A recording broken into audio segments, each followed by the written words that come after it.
En Francia, desde 2016, estamos frente a una nueva aparición de la lucha de clases, con grandes procesos de radicalización de sectores obreros y populares, cuya mayor ilustración fueron los chalecos amarillos en 2018. Eso es la expresión de la profundización de la crisis orgánica, cuando los de arriba ya no pueden y los de abajo ya no quieren. Los chalecos amarillos fueron entonces la expresión de la bronca de sectores periurbanos, algunos perteneciendo al movimiento obrero, que expresaron con mucha combatividad aspiraciones más democráticas y en contra de la vida cara, exigiendo también la destitución del presidente Macron. Con nuestra corriente, la CCR, la Corriente Comunista Revolucionaria, desde el 2016 intentamos modestamente en nuestro nivel reagrupar la vanguardia en cada movilización obrera. Primero, en la huelga de los ferroviarios, donde impulsamos un colectivo interestaciones contra la quiebra de los transportes públicos. Luego, intervinimos también en los chalecos amarillos, organizando un encuentro entre los trabajadores del ferroviario y los militantes del Comité Justicia y Verdad por Adama, un joven negro que fue matado por la policía. Después intervinimos también en la huelga más larga desde el mayo 68 francés, contra las reformas de las pensiones, donde estuvimos a iniciativa de un colectivo entre los trabajadores del ferroviario y del metropolitano. Coordinación que estuvo al inicio de una huelga contra las burocracias sindicales que querían parar el movimiento. Intervinimos también en la huelga de la refinería de Grandpuits, que pertenece al gigante petrolero Total y que quería despedir a 700 obreros. Una huelga ejemplar que se organizó entre asambleas trabajadoras y sobre todo buscando alianzas con otros sectores como el movimiento ecologista para denunciar al greenwashing de Total. Con la crisis económica que aceleró la pandemia del coronavirus, los despidos se generalizaron a todos los sectores. Aunque estemos frente a una atonía del movimiento obrero por culpa de las burocracias sindicales que no llaman a movilizaciones frente a los ataques, persiste una ira dirigida hacia el gobierno que se expresó últimamente en las últimas elecciones de provincias y regiones, donde la abstención obtuvo un 65%.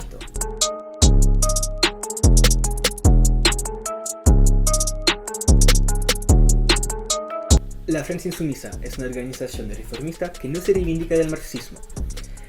y del cual el programa no se dedica a los obreros o a la clase media. Al mismo tiempo, logran canalizar cierto electorado de la clase media y sectores de trabajadores independientes, imponiéndose como el mal menor. La formación de la Francia Insumisa se centralizó mucho detrás de la figura de Jean-Luc Mélenchon, antiguo militante del Partido Socialista y que tiene posiciones de un soberanismo de izquierda. Hoy en día, en las últimas elecciones de provincias, de regiones europeas, la Francia Insumisa conoce realmente una caída en picada, perdiendo todo su electorado que había logrado canalizar en el 2017. En estas últimas elecciones hizo uniones con movimientos y organizaciones de izquierda reformista como el Partido Socialista, aunque este último había sido motor de políticas de austeridad durante su gobierno en 2012. En esas mismas elecciones incluso hizo alianza con el NPA y su sector mandelista. La Francia Insumisa se adaptó a menudo a las instituciones y a las presiones de las políticas dominantes, como cuando se unió a la Unión Reaccionaria Nacional de Macron tras ataques que asimilaron al terrorismo, o cuando votó partes del texto de la ley separatismo, un texto frontalmente islamófobo, securitario y reaccionario.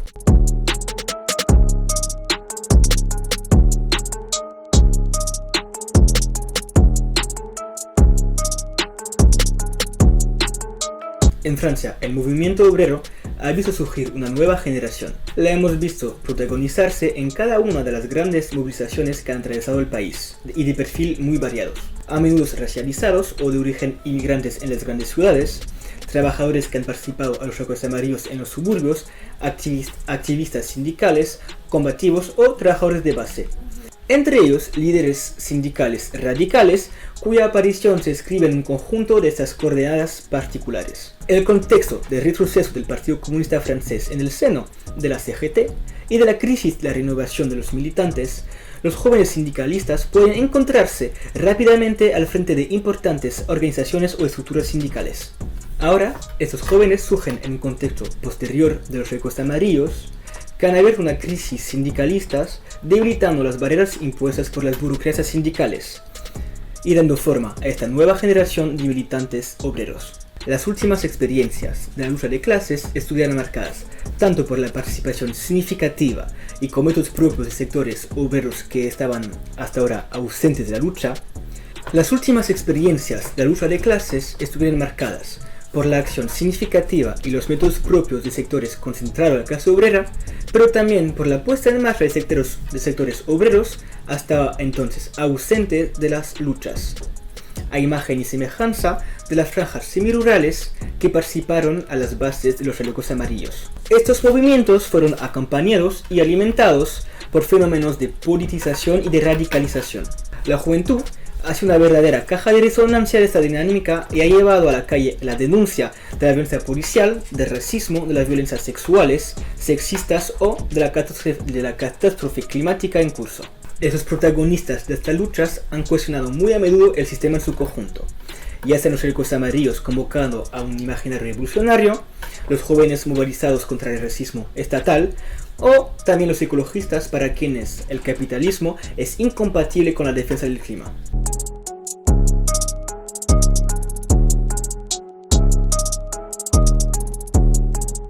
El NPA, nuevo partido anticapitalista, es un partido creado en 2009 como heredero de la Liga Comunista Revolucionaria con fines de unificar a las izquierdas radicales y anticapitalistas. Como lo dice Ben Said, el propósito del NPA era perder en sustancia para ganar en superficie, lo que logró con más de 10.000 militantes a sus inicios en contra de 3.000 para la Liga Comunista Revolucionaria. El NPA corresponde a un proyecto de partido amplio mandelista, como se ha podido observar con Podemos en España o como Syriza en Grecia. Desde sus inicios, el NPA se ha caracterizado por su falta de delimitación y su falta de estrategia, llegando a perder los 2/3 de sus militantes en apenas 3 años sin jamás hacer los balances. Si entramos en el NPA es porque defendíamos la idea que existía una base objetiva para un sobrepaso de la crisis de la organización hacia una refundación hacia un partido revolucionario de trabajadores.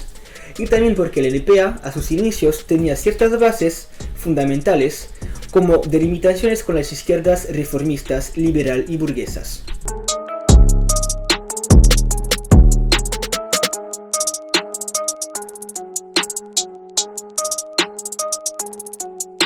Al contrario, aunque en sus estatutos la delimitación está clara con los partidos de izquierda, reformistas y liberales, en la práctica tomó otra forma.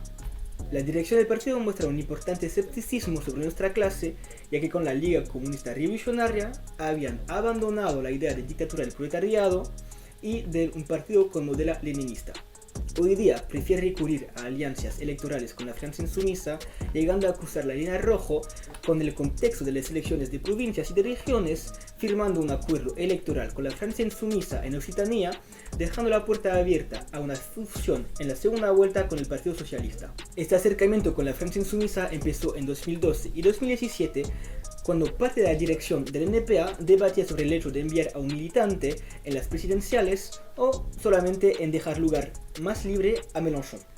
Últimamente, en una conferencia del NPA, Philippe Poutou, que es una figura mediática del partido y que se presentó a las presidenciales en 2012-2017 y que se presentará en 2022, afirmó aún no tener la voluntad de crear un partido revolucionario de trabajadores, sino una herramienta eficaz para los movimientos sociales, agrupando a varios militantes de distintas politizaciones, que sean trotskistas o no, o que sean revolucionarios o no. El NPA, en fin, no logró marcar un rumbo alternativo a los partidos reformistas, sino que cada día más se acerca de este reformismo y vive una crisis terminal con siempre menos militantes y borrando a todas sus líneas rojas que tenía en sus fundamentos. Esta situación se inscribe en la crisis terminal del centrismo mandelista francés.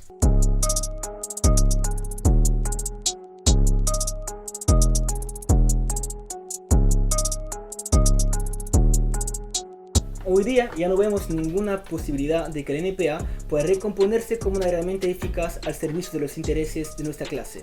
Sin embargo, intentamos hasta el final transformarlo, lo que solo se podía hacer a partir de una seria evaluación del fracaso del proyecto inicial mandelista, de la inmensa dificultad de esta organización para hacer otra cosa que un comentarista de los movimientos sociales. Aunque esta posibilidad nos sea hoy día arrebatada por la exclusión de nuestra corriente, por medidas burocráticas y antidemocráticas, impidiendo a nuestros compañeros de participar a los debates para saber quién enviar a las presidenciales y sobre todo rechazando nuestra proposición de enviar al compañero Anastasia, un camarada obrero de origen inmigrante que tuvo cierta altura mediática en las huelgas de 2016. La corriente comunista revolucionaria que anima el diario Revolución Permanente, que forma parte de la Red de Información Internacional de Izquierda Diario, y los casi 300 militantes que organizamos en nuestras periferias, decidieron irse del NPA, ya que todas las otras corrientes de izquierdas han aceptado la política liquidacionista de la dirección y han capitulado completamente sobre nuestra exclusión. Por lo tanto, no renunciaremos a reconstruir a una izquierda revolucionaria, a un partido de combate que esté a la altura de las experiencias de lucha de clases de los últimos años y sobre todo a la altura de todos los desafíos que se nos presentan hoy día en esta nueva fase de crisis del capitalismo internacional. Por eso, al haber sido excluidos del NPA, nos lanzamos hoy día en un proceso de constitución de una nueva organización revolucionaria en perspectiva de construir un partido revolucionario de los trabajadores, el PRT, empezando con la búsqueda de 500 patronicios para que nuestro compañero Anas Kazib pueda presentarse en las presidenciales y hacer una campaña política de envergadura en un momento de politización intensa. Entonces, hoy día, en uno de los países con Inglaterra y Argentina, países del trotskismo, nuestro desafío como nueva organización independiente es de construir a una nueva tradición del trotskismo en Francia. Para eso, tenemos que desarrollar los fundamentos de un trotskismo de vanguardia obrero a través del comité de acción en los momentos agudos de la lucha de clases en cualquier movimiento que sea progresista, desarrollando un programa hegemónico de la clase obrera.